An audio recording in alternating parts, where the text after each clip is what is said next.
So welcome to Conversations with Esther. I will ask that we pray as we kick off. Let us pray.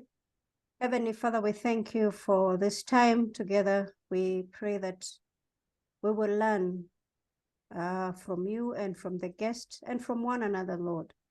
Thank you for keeping us safe and helping us to be in this place. We thank you in Jesus' name. Amen. Amen. Amen. So I will go straight on to possibly introduce conversations to those that have not been on this platform. Give me a minute and I can put that up.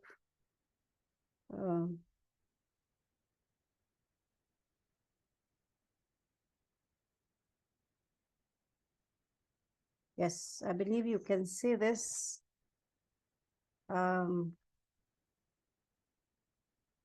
Patangani, you can see that, right? Muya, you can see it? Just confirm. Yes, I can see it. Thank you. Thank you.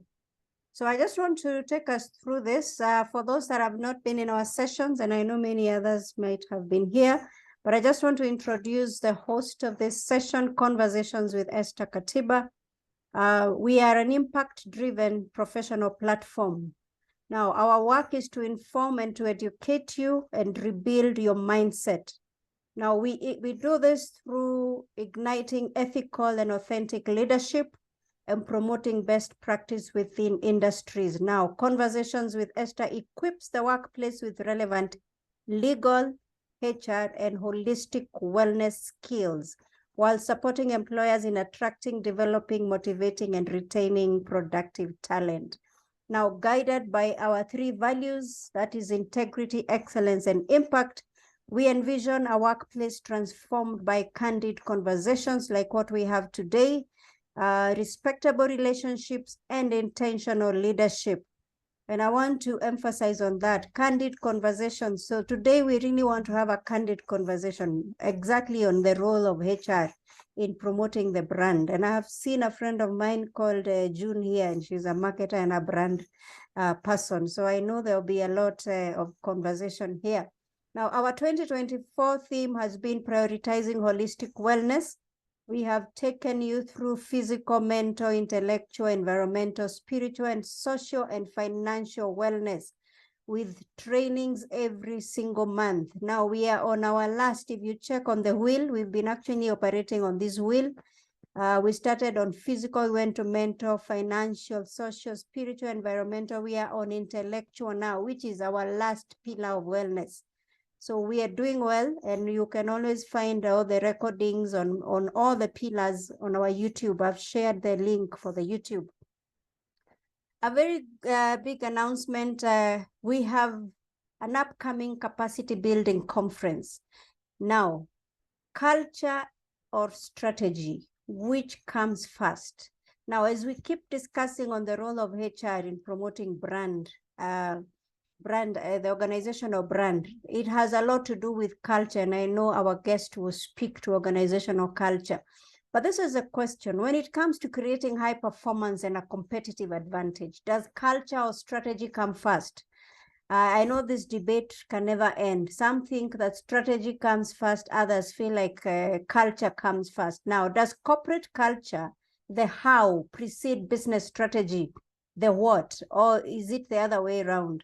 Now, the question around the chicken and the egg will still keep coming up. Now, we are inviting you to join us for 3 days of practical sessions to audit your organizational culture, review your policies and processes and procedures as we redesign your hiring practices, addressing any legal loopholes within your policy and your manuals and all those documents that you run, including your contracts within your business as you relook into your current business strategy. Now that is on 28th to 30th of August, 2024 at the Serena Hotel, Nairobi for 45,000 only for the 3 days. Now, IHRM members, you get 6 CPD points from that. So company culture determines how much risk your business can take. from investing in new technology and changing business processes to dealing with competitors and clients. This is a poster. It's all of our social media pages. You will find it there. Our theme is aligning organizational culture with your strategy. We will handle building up a high-performance culture, transformational leadership, legal audit of policies and processes, green HR management, sustainable business practices, strategies, holistic wellness and programs. These are our social media handles, Conversations with Esther Katiba on YouTube. You can follow me and chat with me on LinkedIn, Esther Katiba, Instagram, Conversations with Esther, and you can drop us an email at info@conversationswithesther.org. Now, this is our session for today, the role of HR in promoting organizational branding. And I keep thinking about this a lot, especially in how employees feel. I have always said that your exits are your best brand ambassadors. They have nothing to lose anyway. They will talk the truth. So the question is, what do they say? What stories do they tell about your culture? What stories do they tell about the organization? Are you looking to stand out when it comes to talent acquisition and retention? HR leaders play an important role in shaping and enhancing this brand within the organization. HR professionals not only help grow exceptional talent, but also strengthen the overall reputation of the organization as an employer of choice. I was hoping our friend, a very good friend of mine from BAT would be here, Rachel. Now, BAT has won awards as an employer of choice for so many years. And we need to discuss this as individuals. What exactly makes you an employer of choice? You know, here are strategies, and that is what we are going to listen to. HR leaders can leverage to build their employer brand and ensure it stands out in a crowded marketplace. Now, our guest, Mathangani Muya, is a HR strategist and executive coach. He's a MD of Pristine Management Solutions Limited. Allow me to introduce him. I'm pulling out his profile here so that you know we have the right man in the room. Now, Mr. Mathangani is a human resource specialist, certified professional, executive, and career coach with over 28 years experience providing human resource leadership at executive level in both the private and public sector, HR consultancy and coaching. He combines knowledge and skills as a HR strategist with coaching to support organizations and leaders develop high-performance teams and a culture of accountability. I love the word culture because everything is around the culture in an organization. Now, he is, of course, a member of IHRM. He's a council member for IHRM. He's a certified professional career coach, a professional member, Professional Association of Resume Writers and Career Coaches, and he's a certified with the also Certified Coaches Alliance. He's a certified career coach.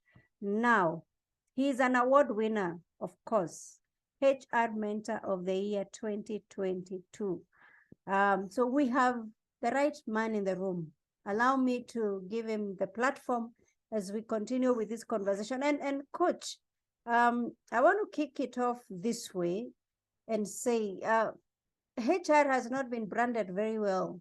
I think in most spaces, sometimes I think HR shies away from saying I am a HR, you know, because people change their perception about you and they begin to feel you are the terrorist, in quotes. Someone told me actually today, I was speaking to a friend of mine and she said she walked into an organization and looked at someone who had a really frowned face. And then a friend of hers said, that is our HR. Now, it's really a bad image. But anyway, let me give you the platform. Karibu sana. Thank you, Esther. first and foremost, for inviting me to be your guest speaker during tonight's conversation. And let me thank also the attendants. We'll have a conversation. I'll give a few ideas of how we can be the ambassadors of the organization brand. Then after that, we can have a question and answer or an open forum where we can all contribute. So let's go back to first and foremost first trying to understand what do we mean by a brand? Brand has been defined in several ways, but in simply a personal brand or a company brand is simply what people perceive of it. It is the experience you have when you interact with either the organization or with an individual. And there are many components. And maybe just to kick us off, we can maybe write in the chat, when we hear of certain organizations, what comes into our mind? Let's think of Safaricom. When you hear Safaricom, what comes to our mind? When you hear of, for example, you hear of Carrefour, what comes into our mind? When you hear of a motor vehicle, for example, like Toyota, what we think of them, we can just type in the chat. That is in terms of organizations and maybe certain motor vehicle. We can also share when we hear of certain people, what comes into your mind? And you can share, when I hear of so-and-so, I think of this. We can also talk about service provider, whom you deal with. If you go, for example, to report something in the police and you're just going to seek, for example, let's talk about the police. You can also type, you want to get a police abstract. What comes into your mind? Or you have to report the matter to the police.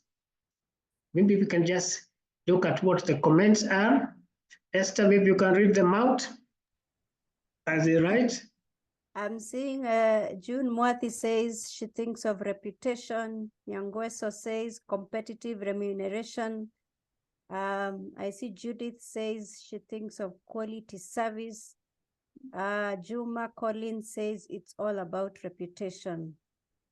Yes, they are still Good. coming. Yes, we can see quality, reputation. I like the word reputation. Is it a good or a bad reputation? Whichever it is, that is how we perceive you.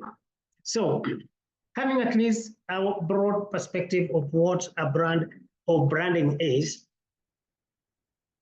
how then can we as HR be the ones that are carriers of a brand? Of course, organizations have got marketing, which creates the brand of the company in terms of its services and its products. And they put a lot of work behind the screens. Marketers will tell you to come up with a product description. To come up with a product itself takes a lot of work, because behind there are people who are even social scientists. They are researchers who want to understand, if we introduce this product, whom are we serving? What will people think about it? Do we have a demand for it? Will people dismiss us? And there has been terrible, terrible mistakes made world over about some products. But we like certain companies in Kenya, which for some reason, they understand the mood. I have in mind like the dairy companies. They realize that we cannot be sending our children with a 500 ml pack. So what do? They came with a very small pack in a Tetra pack, which a people can put in their school bag or in their lunch box, carry to school, and it's costing only 25 bob. So you can buy several with 200 bob, and your child will have a whole week's supply. And then people started realizing other dairy companies started following suit. Why? Someone had come with one brand, a product that everybody associated with. And everybody now talks of some of those companies. So we have the Fresher, we talk of Brookside, Mero Dairy, Moro Milk, and all this. And each of us have got a reason why we buy. Could be pricing, could be the packaging, and all that. And those are all our perceptions about branding and all that. Others have come with because of cost. I saw somebody put there, and quality. So let's come to HR. As a HR, what role can we play in at least becoming a carrier and a sustainer of the organization's brand? Many things we can do. One, it will start with the employee experience. From the minute a potential employee comes into contact with the organization, and it is through HR, that is during the recruitment. How do we handle that whole process? In some organizations, you'll be invited for an interview, and simple things like directions, and of course people expect us to be reasonable, but we are not all reasonable or don't think the same. So somebody will tell you, come to Babadogo Road, utatupata hapo karibu na Dawa Pharmaceuticals. Now, where is karibu na Dawa? It could be 3 to 1 kilometer or so. So merely being friendly and describing. Some companies are very good. They even send you the directions and even a pin. Others is when we invite you for the interview, and you find that you are actually 10 of you, and you are told to come at 8:30. And then you find you are actually number 7 in the list. And then to make matters worse, they start 2 hours late. And you had said you should be back by 2 o'clock. And you're entering the interview at 2:30. That in itself gives a message. And like I always say to some of my doctor friends, please start a scheduler. Because if you tell me to come here at 10 o'clock, I expect to spend only 15 minutes with you and I go my way. But some don't. And so what do I decide? In some places, I know I'm going to a dentist, and I said, I'll not go there. I was told to come there at 7:30. Then I found we were 5. And each one of us is taking not less than 30 minutes. And I was had a meeting. So the experience that we give, how do we treat them? How do we handle them? As you rightfully said, if you are sitting in the reception and you just see how the other staff are even handling themselves, somebody is speaking at that reception and is not talking in a very palatable language, I panic. I say, I don't think I would like to work here. And I'm sure some of us may have gone through that. So that is the first thing from the employee, and how you handle the whole process until you onboard them. So many things are needed there. Some of us are, would you like to hear? Then I say, my God, why didn't you tell me all the documents I was to bring? And that in itself. Then you tell me you'll come back to me, takes another 1 month. We understand sometimes bosses' organization can change, but you don't keep me informed to tell me, I'm sorry, we have not concluded, we'll come back, give us 2 weeks. A week turns to a month, just an email. So the first entrance is what determines, and somebody can decide, do they want to interact with you or not? 2, do we have values? We are the custodians of policies, code of conduct. How do we, in our own ways, ensure that we are complying with them? And if they're there, do we use them when we are onboarding or handling employees and emphasizing the need of that? So perception is everything. If a trader, if one of your customers discover that, well, they may be the one who are initiating that and desirable conduct, but if they discover that actually this employee who once conned me or gave me a wrong quotation or took advantage of me is still around, they may say, I feel uncomfortable doing business with you. That is where the values come in. Then the other issue is about, are you consistent and fair in your approach of handling employee issues? There are always problems, inevitably. And I don't mean problems of indiscipline, is that we all have issues which are personal to us. How do we handle the employees? I see a lot of questions in forums. People ask, oh, this and this happened. How do I handle it? And I wonder, how would you handle it? I mean, you should have a way of handling it. If today you handled me for coming late, make sure you also handle Esther in the same manner, but listen to them. So the issues of the approach to solving and as supporting employees, don't be so hard on ourselves. The other issues we can also talk about is how do we have policies where we make everyone feel valued? And this is where the issues of diversity, equity, and inclusion come in. Do we treat people fairly and actually on the same platform?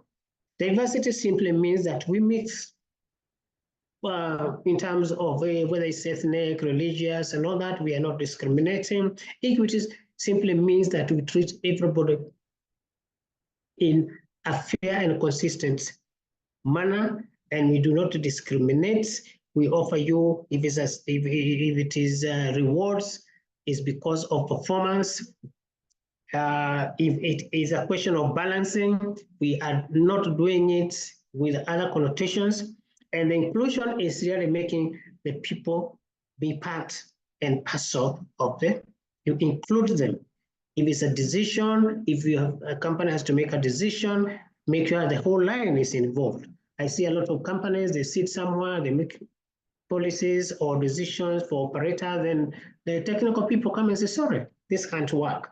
So this is what we are saying, let everybody participate.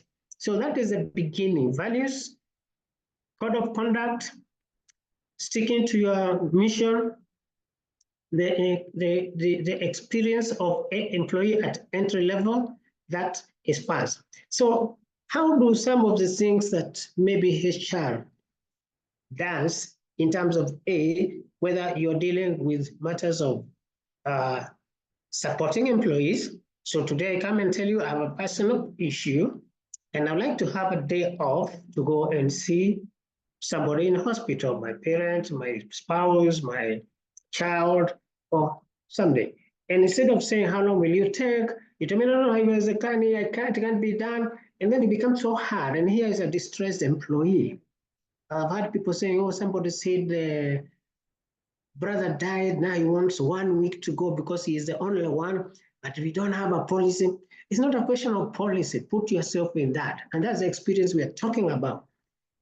Negotiate with the employee. You are dealing with this. Can we give you 3 days off instead of 5, but you take them on for Monday, work tomorrow, travel over the weekend. Offer solutions, because sometimes we are too hard. So what is the impact? For example, when you don't have fair compensation policies, when you discriminate, when you do not, your hiring process becomes actually a pain to the candidates. Like somebody had written in one of the groups, oh, they are stress interviews. And I said, a stress interview does not mean you actually make the other person like they're on attack. It's just challenging questions. But some people mistake stress interviews like it's actually pushing you to see whether you can get annoyed. And I said, no, that's not the purpose. The purpose is to test how you would handle situations. So what is the impact? One, you may not be able to attract the right people. That is one. People will come with that first experience, and it has happened. Some people go, and you're on that reception, you just observe, you go to the interview room, you just look at how people are just treating you, and you say, I don't think this is the place. So what do? You always be taking, with all due respect, the people who are either very desperate for a job, but not people already working who are looking for opportunities and who could have contributed to you. So that is one. Retention. Most people will tend to leave because if you are not being fair and consistent and being reasonable, then people always associate HR. You are the cause of all this. You don't understand us. It's for you to be the go-between between management and the employee.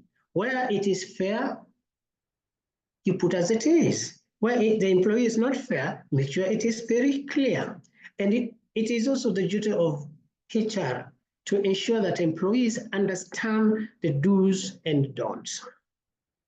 What is the policy and what is the objective of the policy?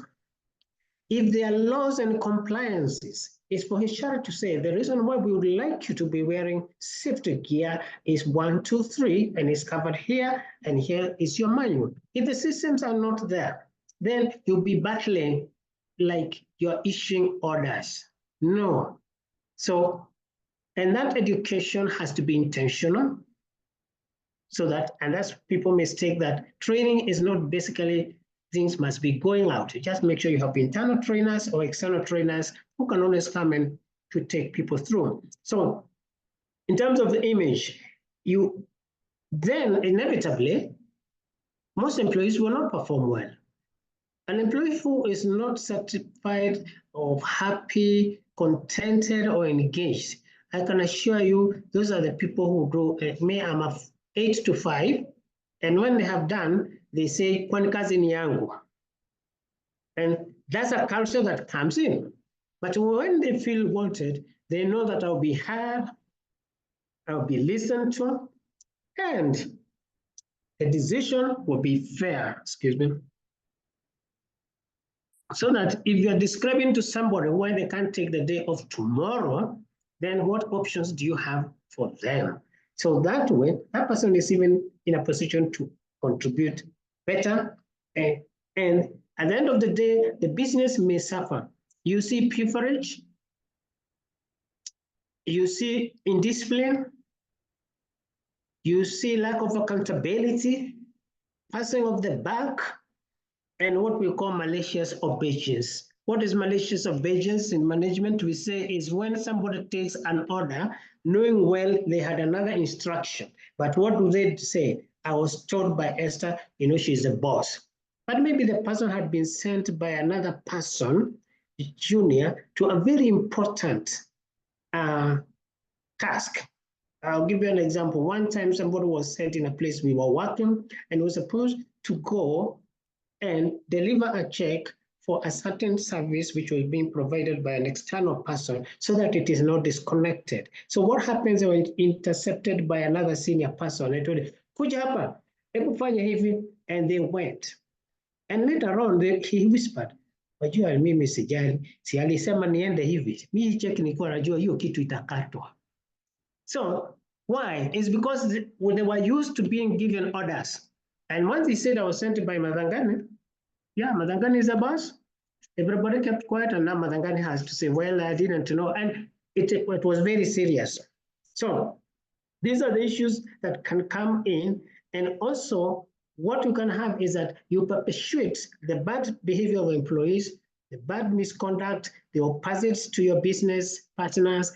They will be seen outside there like a salesman who is always asking for tips, a salesman who is cutting corners. They will tell you, hapana, usijali wewe sema ulipata hizi lakini unajua hii ingine tutagawanya. And what will happen if there is a more competitive and better offer from your customers? The customer say, I don't want to deal with this person who is always coming with bad behavior to me. So it can affect a lot of other things in bad relationship. Now we come to the issue of HR. So how do we always caught up between representing the interests of the business and the balance of the employees. We have also been accused of being heartless. That we just say, hapana, the policy says this, you can't do this. And obviously, we are throwing the difficult things, which are people issues. So how do we do about this? This is a whole topic that can take a whole day just going through. The first and foremost is to ensure you have systems of decision makings in HR. And these are policies. You must also have the tools of making those decisions. If you're talking about application of the administrative things, simple things like leave. Leave is a simple thing, but HR seems all the time get caught up. So, and it's not our work really to plan leave. So if employees are having issues about leave approvals, it's our duty to go to the departmental heads, and most of us make those plans and say, can we be having a leave plan based on your work operations? And our work is just to monitor. 3 people were supposed to be on leave in August. I hope you have made arrangements. And that way we'll be seen, because they come to us and say, my leave has been canceled. And then the other part manager is saying, he can't go, she can't go. So where do you come in? You're the go-between. Make sure there are processes and systems. Make sure if it is issues of discipline, the guidelines are there. We know them in the Employment Act. And don't forget, there are several laws which govern workplace laws. If it is a lactating mother, there is an act to that. Does your boss know about that, or your manager? Probably they don't know. There is a procedure of handling discipline. Have you educated your masters, our bosses? Have we told them even the impact of such? And also for the employee, have you also educated them about the impact of their conduct? You know what? These are all things that come to haunt us at the end of the day. So how can we do that? We'll go back, fair treatment, stick to the straight and narrow, balance between the various people, and always aim to do what is right, not to please. And always take into account the impact of any recommendation or decision or any action of an employee.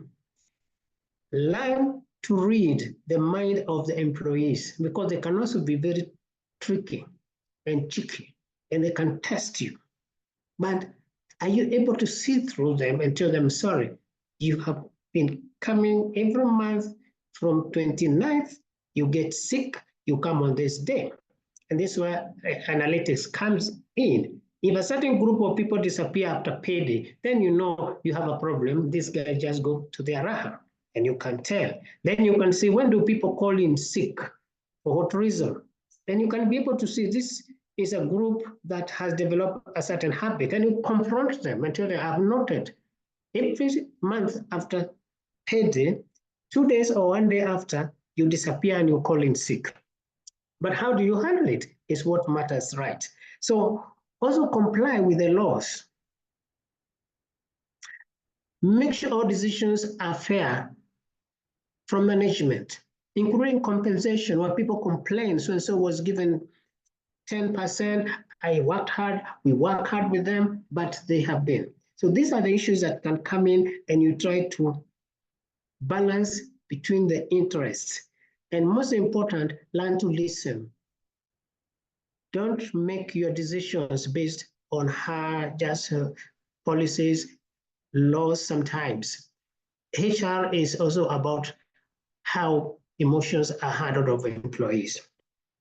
So we can do a lot of that by ensuring there is proper compensation, for example, making decisions that are fair. It's not that everybody will like them, but when people know that when you go to Esther, whatever you do, she will take you step by step, and whether you like it or not. And don't forget, all employees know when they are actually being cheeky. It's only when they make a mistake, then you can tell, is it a mistake or is it intentional? So again, learn to see through. Also, learn to engage. What systems do you have to get the vibes? Maybe there's a very toxic manager somewhere there. Maybe that's why people are leaving all the time. Maybe that's why people call sick. What can you do up with that manager to help them improve in handling employee issues?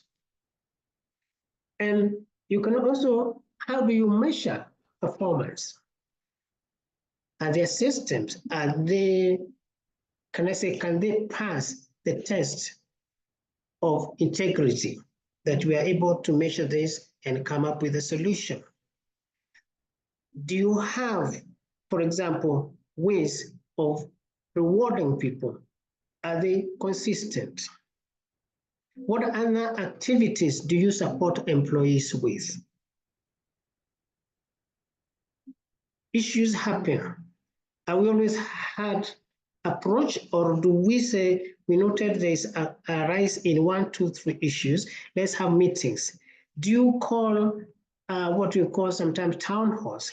Do you have departmental meetings? And do you act on the employees' suggestions and recommendations? So these are all things that can make HR become a good brand, because when people go out there, they talk always about people. They say, I had a very bad manager. Why? They always talk about a very bad HR.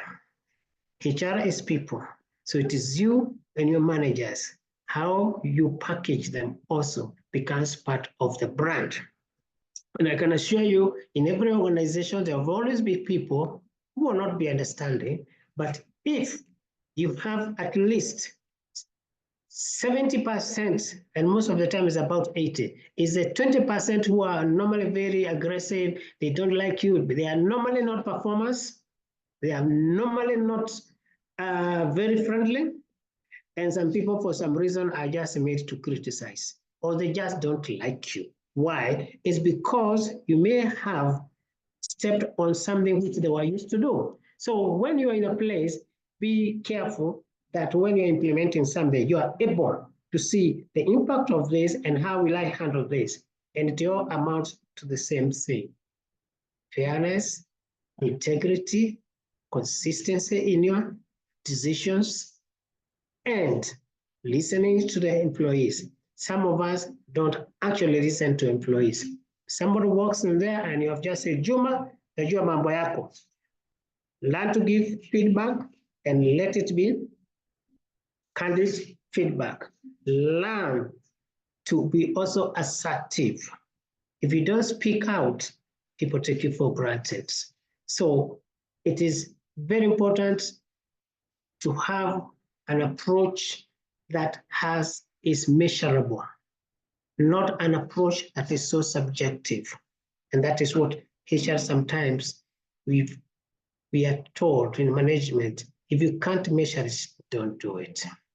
So if you can't measure how many people have I been able to win through, they were difficult employees, I've been able to have a chat with them, coach them, mentor them, and now they seem to appreciate why they must follow the line. Esther, there are so many things we can talk about. I would like to leave it there for room for discussion. Wow, that's amazing. And I'm looking at the quote from Richard Branson that says, clients do not come first, employees come first. If you take care of your employees, they will take care of the clients. Now, there's a conversation around customer experience. And when we talk about customer experience, I'm one very sensitive person. When I get into a shop, I really want the best. And we need to look at our organizations in that way, because sometimes we are very careful on how we treat external customers when our internal customer, who is the employee, is going through a very rough time, you know? And sometimes what is even on our social media pages, our employees don't believe in it. You know, they look at the branding, they look at the posts we make, and and they're wondering whether they work in that organization, because internally it's quite toxic. But if you look at how we present the brand outside there to everyone else, we look like we are doing so well. I once asked a friend of mine, and we were working in the same organization. So someone approached me from one organization where he used to work, and I asked him, someone is trying to reach out to me from this organization, and having looked at your CV, of course, HR, we look at people's profiles. Having looked at your CV, you worked there. What do you think? And he only said something very simple: join them at your own risk. That was it, you know? That's branding, you know? And I think we need to be very careful how we are treating the internal customer. So maybe you can speak to that. And I've seen Jay around here. I know Jay can also contribute. June Mwathi is in marketing and branding. Let's say Jay Walemba is somewhere, or June. One of you can unmute and speak to us. June Mwathi. Hi, Yes. Esther. Hi. Hi, thank you for the invite. Totally agreed. Employees are the top and the first internal customers. For me, I have been very enlightened by the speaker. Maybe I've got a question. I don't know if this is a Q&A session more than a contribution. Yeah, you can still ask. We are now in Okay. that session, yes. Okay. I think I've got two questions. And these are my recent observations after having worked very recently in a couple of organizations. My first question is, why is HR increasingly on autopilot? I've engaged HR, who is very good on one-on-one, lady. But when it's time to engage at senior management level, they tell me that because the MD is, quite egotistical, they don't engage, they don't confront, they back down and they take orders. So why is HR increasingly on autopilot? I have seen that in at least 2 organizations recently. And then secondly, who is more superior? Is it senior management or is it HR? Because my understanding of HR is HR should actually call out senior management. I mean, even if it's having a candid conversation with the top, the GM or the MD, and tell them, look, what you're doing is not right for the organization and for the employees. But increasingly, it's almost like HR is towering or is bending more, leaning more towards senior management side, just to safeguard themselves. And it's an observation that I'm making at least 2 cases that have been in recent. Maybe you can unpack that for us. Thank you. Thank you, June. Coach. Yes. Okay. All right. Answer Okay. Let me just give a few insights. One, on the issue of HR being on autopilot, I think there are many factors. And the success of any person who is on a management role depends also on their the professional competencies and how they apply them, but most important, on how they also apply soft skills that they have in communicating, in putting up their case, and defending their positions based on information, facts, and what we can call, if Nelson was here, to be calling empirical evidence. There has also increasingly noted as a group of businesses which are also very, very antisocial, anti-people, anti-human. Why is that? I would call it in quotes, is a breakdown in compliances. The society we live in and the country we live in, we have seen a non-compliance. If it is a labor office, we are not seeing it so many active. Yet it is very critical in ensuring workplace compliances, whether it is safety, whether it is the issue of employee relations. This is where we take our complaints. And therefore, what has happened in my own observation is that we have a crop also of, and the economy, of course, we are in a survival mode, and like in some countries where you can get short-term hourly hours, is here we are on a 30 days notice. And it is unfortunate that HR is becoming a much on autopilot, just quoting policies. And they do that to camouflage what they cannot put through. A CEO is working across the parking and notices somebody for whatever reason or his driver, and he just says, I don't want to see come out tomorrow. And you're trying to ask what has come out done. I don't care, just get rid of him. So what can a HR do? Is that, of course, we have been told to let him the anger go, blah, blah, blah. But there's more the HR can do. You can learn, first and foremost, your fallback is always the law. And what I mean the law is that you say we cannot terminate come out just like that. That is one. The other one is, if you have to put a case to terminate come out, have to get some information and data and have the courage. And you go beyond the courage. This is why I spoke about assertive cues. Are you able to express your opinion, your feelings, your views, and respecting the other person's views also? And it is because in some of these organizations, HR is seen purely as an administrative role, record keeping, maintaining the files, paying salaries, and all that. So you don't demonstrate the actual value in terms of other factors, like in places where we are asked exactly tell me why you want us to train.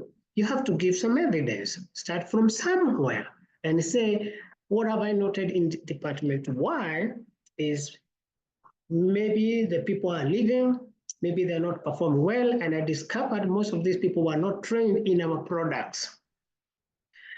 And the current sales, I compare the sales, which is revenue, I go to finance and they give me figures. And I say, I will start from here.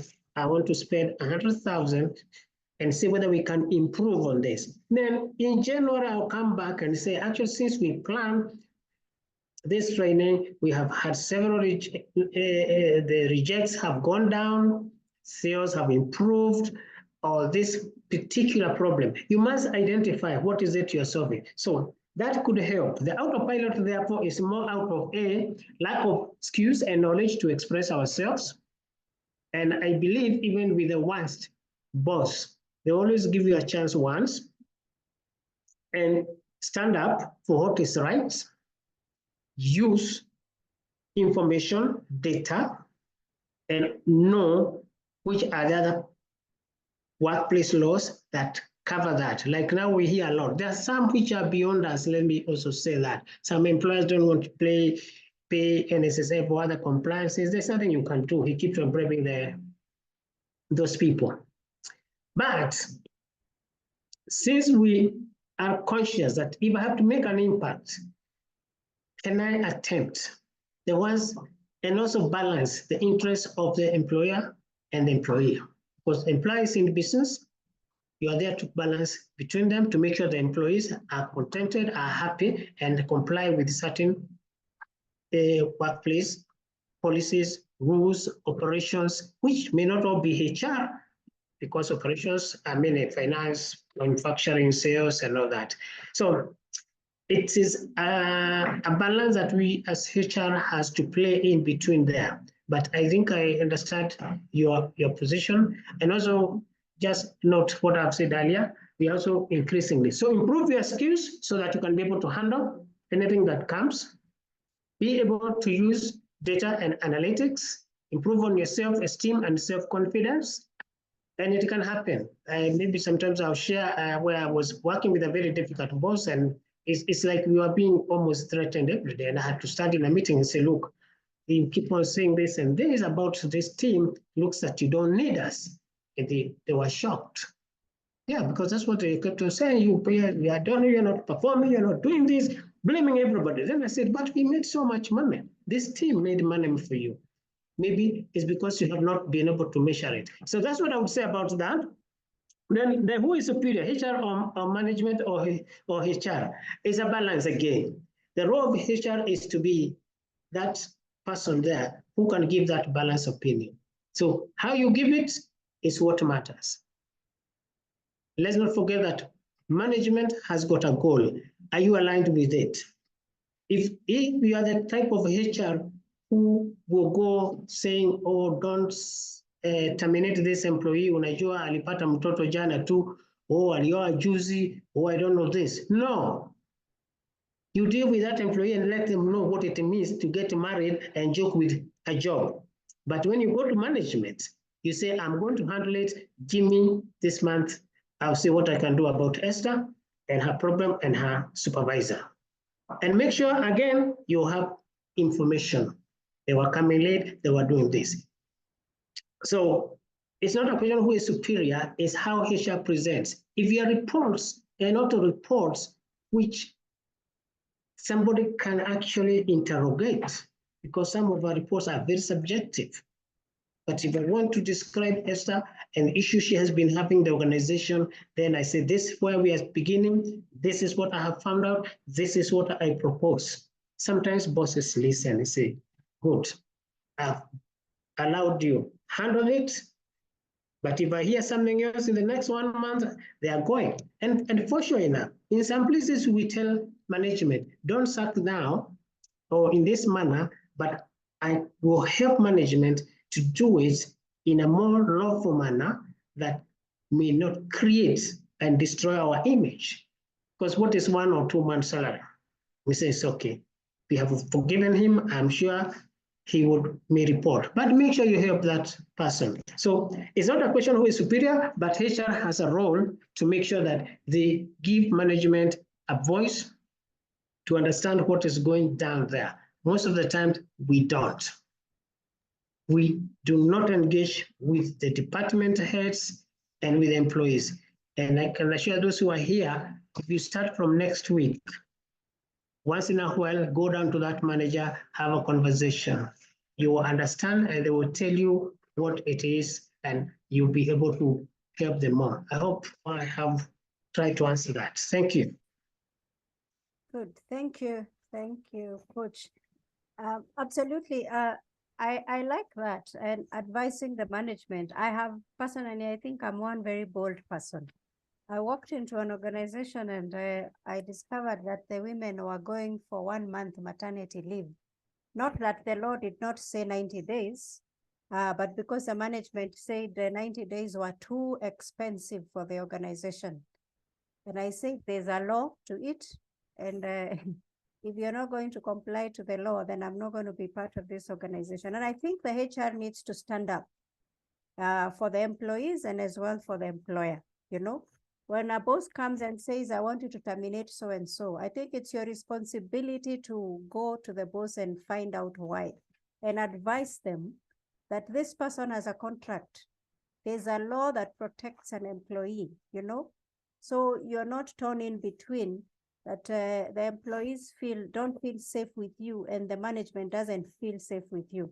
So I think it's important for you to speak out. It's also important for you as HR to create a psychologically safe environment for your employees, you know, a place where they can actually confide in you, you know, not that they feel if they come and tell you I have this sickness and I am ailing or my relationship is not working, then you use that against them. People need to feel safe in your hands as a HR professional. As we close, I'm thinking also about encouraging your employees to be brand ambassadors, but you have to be very careful around that. You have to be sure that you're treating them well, because you don't want then the other brand to go out. But just make sure that you're authentic, you're real, you're fair, as a coach has said, so that I know the way you treat June is the way you treat me.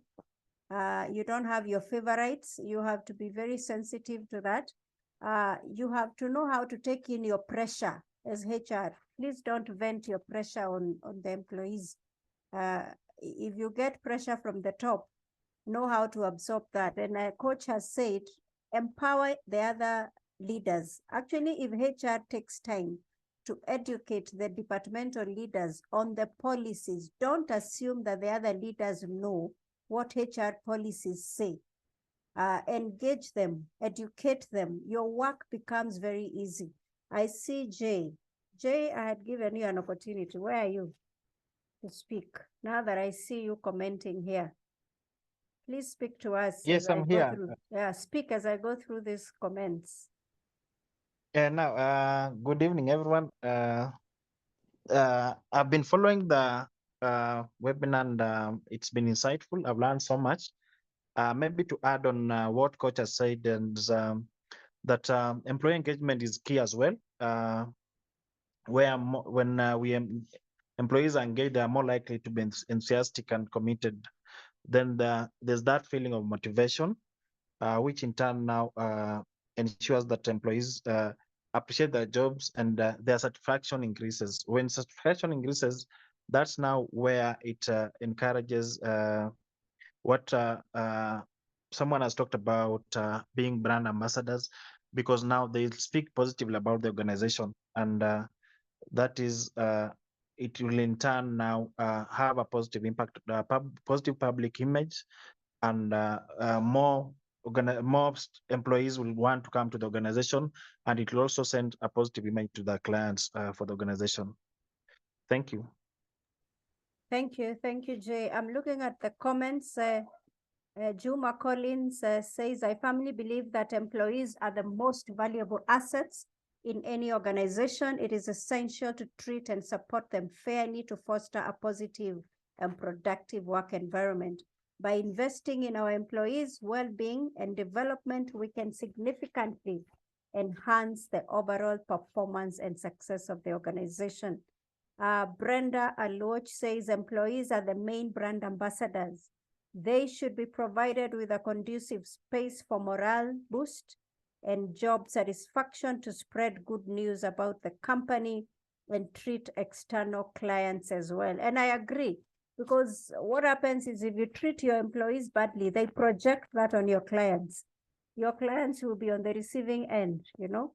Thank you, Jay. You've explained yours. I see Asha had asked what metrics or indicators should HR track to measure the effectiveness of their branding efforts. And I think Collins has answered that. Effective HR branding efforts, there are several key metrics and indicators that I believe can be tracked: employee engagement and satisfaction, conducting surveys to gauge how engaged employees are, recruitment metrics, retention and turnover, and that's very key. You need to check your turnover rate. That tells you that something may not be right. Brand awareness and perception, employer awards and recognition. Now, Dr. Rebecca is in the room. Before I go to Dr. Rebecca, maybe as we close, June says, from my past experience, working with Esther. Yes, I worked with you, June. She does stand firmly with employees when needed. She creates a safe and confidential space for vulnerability. Thank you, June. Thank you, June. Dr. Rebecca says, how does one inculcate a customer-centric culture in public service space? It's very challenging for HR to influence branding in public institutions. Dr. Rebecca, do you want to speak to us? I know you're in the room and you're an expert in these spaces. Thank you, Esther. Thank you. I really enjoyed the conversation this evening. In terms of public service, I find, which I have been for some time now, I find it very challenging for HR to stand out and influence even policy because of the bureaucracies that are involved. So in as much as you would want to have a culture that is customer-centric, a culture that is creative, innovative, there's a lot of obstacles as a HR you have to face because of bureaucracies. Things come from the top, you have to align and what have you. So what are the tips that Coach Mathangani can tell us? How can we foster branding in the public service space, HR to come out as a strong brand? Thank you.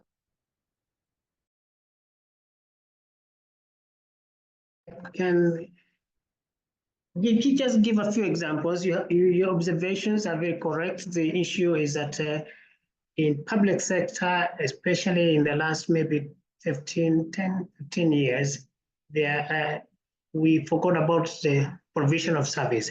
However, there are some basic things. When I call them basics, is because they are within the control of the HR department. I'll give an example. I had not worked in the public sector for about almost 25 years, but I got an opportunity to get contracts somewhere. And what I found there is that there were so many staff issues which had not been resolved. One, there were disciplinary issues. People have been in suspension, an interdiction for 1 to 1.5 years. There are people who left, they had not been paid their final dues. Their final dues had been processed, some of them, but nobody was bothering to reach out to them. There were other issues of people who, for example, had committed an offense and a deduction was made, but there was no evidence. There were people who had requested certain things and they were not being responded to. You wrote a letter in May, February, but nobody responded. So if we can deal with these issues that are within us, first and foremost, the rest will go to the committee. And in some committees, they are active, some are not. Like a disciplinary committee may be taking ages, had to go through all this to the board, if it's a parastatal. But just make sure that you take that. So we can start with that within our reach, our authority. If I just want to respond to somebody, you ask for a promotion, I'll reply to you and say, we have received, it's being reviewed. The committee will meet again in September when all promotions are considered. If it's not considered, bring it back. Tell them, sorry, your matter was not discussed. And the person will still hope. If it was rejected, tell them. So that's what I would say, because that's what I noted, that so many things, like in that place I went, I got a whole list and I asked, why haven't we paid? Oh, walienda mbali, kama huyu ni wa Kisumu, huyu wako Ukambani wapi, huyu sijui wako Ukunda. Then I say, don't we have an address? Did they have an account? Yes. Can we go back to the file and even find where they come from? Call somebody there. And the public sector and that was after devolution, so there was still contact. If you call there and ask, can I know the chief of this village? Somebody will know somewhere. Call the county commander office and all that. And we were able to trace. One old man, and they were saying, watakuja kuchukua. Then I asked them, excuse me, you want somebody to come all the way from Mwingi, I was in Mombasa, to come and collect a check of 25,000. And they will have spent almost 5,000 shillings. Then these are things. And all of a sudden, people actually notice. And we can try all this. It's so easy. Deal with what you can at your level. And the same applies even the private sector. Deal with those which are within your reach. Feedback. I find communication to be very difficult. I had one place that was a private sector, and they would tell somebody to come and submit to a medical form. And I said, do we have a courier?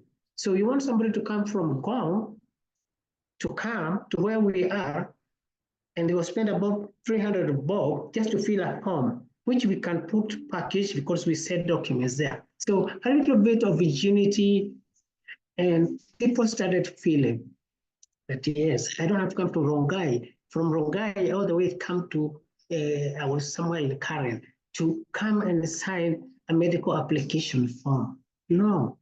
Or a pension because I've been confirmed, or to collect my letter of this. Say no, courier. Yeah, so simple things that we can do, I think, make a lot of difference. The red, wachia bosses. That's what I would say. So thank you very much, Coach. I know we are 10 minutes past time. Now, before we close, tell us, how do we get you and what services do you give? Then we can now close. Thank you. Let me first of all give my contact is 0722 78 6015.